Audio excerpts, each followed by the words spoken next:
Buenas noches, nos acompaña el doctor Fauzi Handam, rector de la Universidad de la Libre de Derecho, de la Escuela Libre de Derecho, perdón. Sí. Fauzi, sí. Muy buenas noches, ¿cómo estás? Es un placer. Te agradezco mucho que hayas venido. Oye, pues el tema que nos ocupa es un tema que es, bueno, que tú has trabajado consistentemente, y es el asunto de la aprobación y la aplicación de una ley antilavado de dinero. Esta ley se aprobó en octubre del año pasado y entró en vigencia en junio. Y desde tu perspectiva, que comparto, esta ley es una completa barbaridad. Sí, lo más grave de esa barbaridad que es totalmente inconstitucional. Violenta el artículo 5º constitucional porque en la Constitución solamente son servicios públicos obligatorios, los de armas, los de jurado, los concejiles y los electorales en tiempos de elección. O sea, lo que un ciudadano está obligado por la Constitución a hacer. Estos son cuatro. ¿Qué son? De armas, sí. Jurado, sí. Concejiles y de elección, cargo en elecciones populares. Como ciudadano en casillas. Exacto. Etc. Eso es lo que la Constitución marca. Exclusivamente. Sí. Y en los demás, esa es la excepción.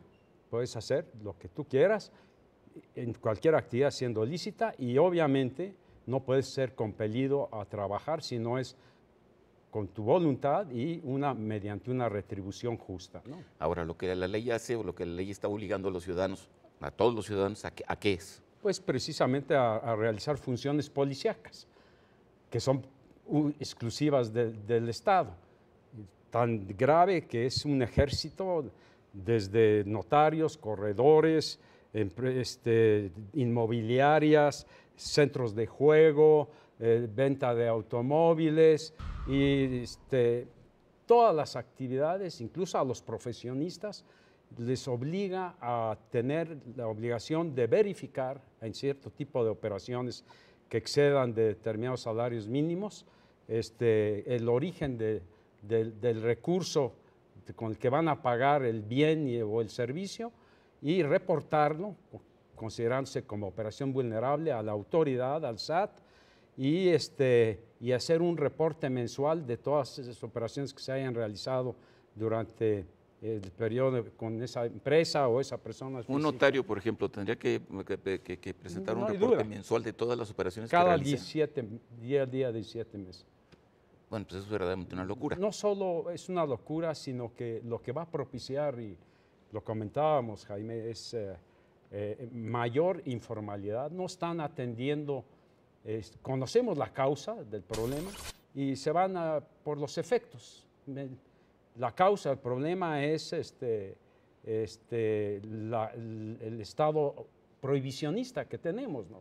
Por ejemplo, en el tema de las drogas que se consideran ilegales, pues lo que genera el trasiego pues es una economía subterránea, informal, y consecuentemente pues no se va a acabar eso, ¿no? Ahora, aparte de lo grave, lo comentábamos al principio, digo, antes de iniciar el programa, te preguntaba yo si esta ley la aprobaron cuántos diputados. Me dijiste que prácticamente todos los diputados. Salió por consenso de ambas cámaras. Y tú me decías, y lo puedes repetir, que es verdaderamente increíble que los diputados aprueban una ley que va contra la Constitución. Así es, los diputados, senadores, siendo una ley abierta y notoriamente inconstitucional. Pues está clarísimo el 5º constitucional, bueno, de una meridiana claridad, y lo hayan aprobado, ni siquiera se hayan hecho alguna reserva o hacer alguna aclaración o votar en contra o interponer una acción de inconstitucionalidad. Nada, absolutamente. Pero ¿sabes qué, Jaime? Pero a ver, déjame ir sobre otro punto que me parece muy importante. No solamente obliga a los ciudadanos, sino además penaliza a los ciudadanos. Claro. Entonces, de tal manera que, por ejemplo, no sé, yo por ahí leí, creo que arriba de 100,000 pesos cualquiera que arrende un conjunto de inmuebles tiene que reportar quiénes les arrendan, etc. Y si alguno de esos arrendatarios. Y además tiene que verificar, es lo que se llama operación vulnerable, tiene que verificar la procedencia de los orígenes del arrendatario. O sea, convertirse en un investigador, etcétera.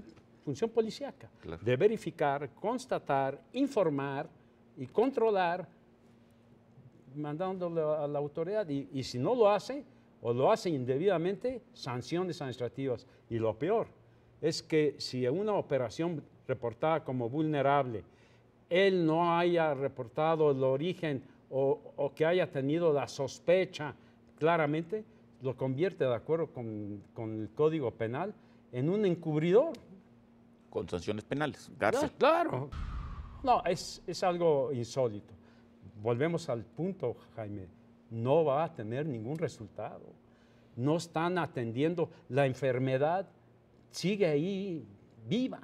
El mal no lo están resolviendo simplemente por sus efectos.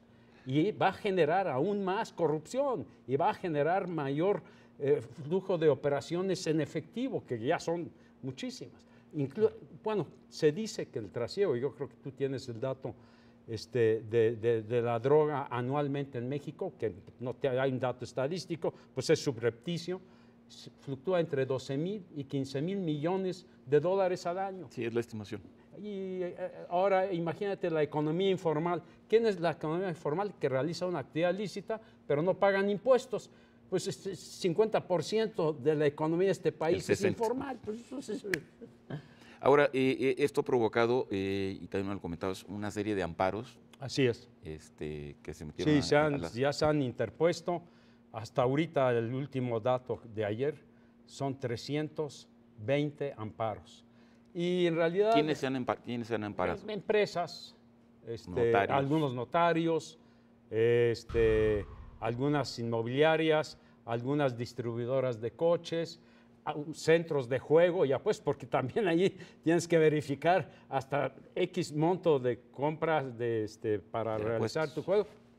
El origen, si no. Oye, pero y entonces estos que se han amparado, que bueno, suman 300, por lo pronto tienen que cumplir con la ley. No, claro, no se suspende hasta que se resuelva finalmente por la Corte si es o no inconstitucional. Pero para que la Corte emita un fallo, primero tiene que haber un acto de autoridad. Bueno, es que no, en este caso, los amparos interpuestos son, muchos de ellos, dentro de los 30 días siguientes que entró en vigor la ley, porque es autoaplicativa. Y también, y otros contra el primer acto de autoridad que tienes 15 días para interponer el amparo. Entonces, todavía puede venir más amparos. Sí. Pero ya con estos serían suficientes, porque con la nueva ley de amparo, como sabes, una ley declarada inconstitucional reiterada por la Corte, va a tener efectos generales. Claro, o sea, va a quedar amparados todos, no nada más los que interpusieron el amparo. Entonces, pues con estos es más que suficiente. Aunque obviamente todos los que han interpuesto amparo, de los que yo conozco, evidentemente el primer precepto violatorio que señalan, el quinto, porque es tan obvio. O sea, no se necesita ser un gran jurista para evidenciar esta situación. Que nos convierta a policías sin honorarios y sin placa aparte, pero con funciones policiales. No, y además con unas funciones de alto riesgo para los propios particulares. De verdad es muy penoso, pero esto es el común denominador en la legislación mexicana. Somos un Estado sancionador, prohibicionista, en lugar de estímulo, de facilidad a la actividad productiva y el desarrollo del individuo. No, es nada más ver en qué no cumples con el ánimo de negarte el permiso, de hacerte la vida pesada, una asfixia de tramitología, que lo que genera es esto. Y esto va a generar más corrupción, si es que se le puede llamar corrupción, y que el M1 va a ser mucho mayor, ¿no? Oye, y entonces el asunto aquí es, tú estás prácticamente cierto de que este amparo sí va a ser concedido por la Corte y que la ley se va para abajo. Jurídicamente es incuestionable, Jaime. es tan obvio, es de los pocos casos de verdad, que no se necesita, el derecho es de sutilezas, pero es obvio. Los únicos 4 casos de servicio público obligatorio y gratuito están en el quinto. Los demás no pueden competir. Puedes dedicarte a lo que quieras y como quieras, siendo lícita, obviamente, y en el caso no puedes ser compelido contra tu voluntad a prestar un servicio, sino es que tú lo aceptes libremente y una justa retribución, pues es elemental. Ahora, mencionaste un tema que digo que es no inquietante, que es muy aberrante aquí en México, y tú fuiste legislador, fuiste diputado, fuiste senador por el Partido de Acción Nacional, y es esta, como dijiste, legislativitis, o sea, esta voluntad de legislar. Para todo. Y además, abstrayéndose de la realidad, bueno, la reforma fiscal que acaba de pasar es una barbaridad. Una barbaridad. Pero, ¿de dónde viene esto? ¿Por qué todos los partidos comparten este vicio, esta aberración? Esto viene, en mi opinión, desde que éramos colonia. Los españoles, los iberos, con esa cultura mixta de influencia romana, árabe, visigoda y goda, esas razas, esas naciones siempre tuvieron una vocación natural letrística. Por ejemplo, el Código de Hammurabi, me explico, sí. Y el derecho romano. Entonces, pues desde el virreinato, una legislativitis enorme, ¿no? Las leyes de Indias, prolífero, y el principio de obedézcase, pero no se cumple. Que lo hacemos y lo cumplimos, pero a cabalidad, lo ejercemos a cabalidad, Jaime. Es impresionante. Se nos está acabando el tiempo, Fauci. Pues es una cosa terrible la que relatas, pero tenemos esperanzas de que la Corte efectivamente vaya a fallar en el sentido correcto. Muchas esperanzas. No hay duda, porque no va a tener ningún resultado. ¿Tú crees que el universo de operaciones, que este universo de particulares que intervienen en esas operaciones van a reportar? Si ni siquiera a veces lo van a dejar pasar. Y lo que va a propiciar que muchas de esas operaciones se van a hacer en efectivo, ni las van a reportar para efectos fiscales. Es un círculo vicioso, man. Pues te agradezco mucho, Fauci. No, es un placer, Jaime, estar muy buenas noches, muchas gracias. Encantado de saludarte. En Contexto, buenas noches, hasta la próxima semana.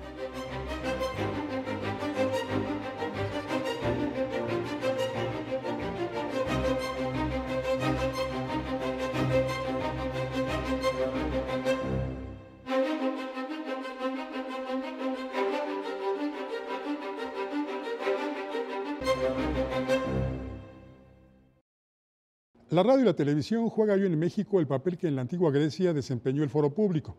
Ahí los ciudadanos podían reunirse para discutir sobre los temas comunes. Los medios de comunicación son hoy, en efecto, el foro de la democracia, donde abrevamos información y opinamos en torno a los sucesos que nos conciernen. Garantizar que la libertad campee en el foro público de la radio y la televisión es facultad del gobierno federal, que aseguró hace unos días el presidente de la República, Enrique Peña Nieto, su administración cumple a cabalidad. Fue en el marco de la semana número 55 de la radio y la televisión, organizada por la Cámara en la que se reúnen los concesionarios de estos medios y que encabeza el señor Tristán Canales Najar, donde además el presidente Peña Nieto le hizo un reconocimiento porque dijo han dado pie al crecimiento democrático de nuestra sociedad. Ahí mismo, al clausurar los trabajos de la Semana de la Radio y la Televisión, el señor Canales Najar hizo un reconocimiento al titular del Ejecutivo Federal y al Congreso de la Unión por el empeño que han impreso para que por fin haya reglas claras para esta industria, con lo que se preservará la libertad de expresión y la certeza jurídica para sus inversionistas. Vamos a la modernidad en radio y televisión, al campo digital. Y este foro público electrónico seguirá siendo al mismo tiempo la arena donde las voces de todos se escuchen en aras del crecimiento de nuestra democracia. Soy Francisco Rodríguez, le agradezco su atención, lo invito a reencontrarnos aquí la próxima semana. Mientras tanto, le deseo como siempre que haya buenas gracias y muchas, muchas noches.